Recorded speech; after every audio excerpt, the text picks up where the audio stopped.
இயக்கிய director B Vasu, Bharathi Raja, Bhagyaraj, D Rajendar இவங்க எல்லாருமே ஓய்வு எடுக்கும் போது கண்டினியூஸா தொடர்ந்து பல படங்களை ஃபிளாப் கொடுத்துக்கிட்டு இருக்க ஃபீல்ட் அவுட்ல இருக்க மணிரத்னம் எதுக்காக படம் இயக்குறாரு அப்படின்னு சொல்லி ஒரு விமர்சனம் ஒருத்தர் கேட்டிருக்காருங்க. தக்லைஃப் மூவி வந்து ரீசெண்டா வெளில வந்து பல நெகட்டிவான விமர்சனங்களை பெற்றுக்கிட்டு இருக்கு.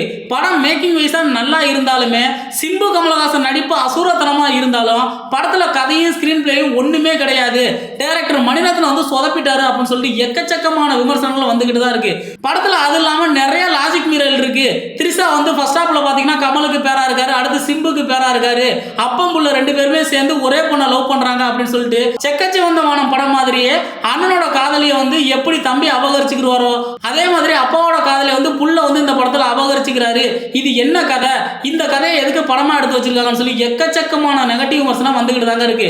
யாரெல்லாம் இந்த படம் பார்த்தீங்களோ, இந்த படம் வந்து எப்படி இருக்கு, படத்தை வந்து பார்க்கலாமா, உண்மையிலே படம் நல்லா இருக்கா நல்லா இல்லையா, எதுக்காக இவ்வளோ நெகட்டிவ் விமர்சனம் வந்திருக்குன்னு சொல்லி கமெண்ட் செக்ஷன்ல பதிவு பண்ணுங்க. பாய் பாய்.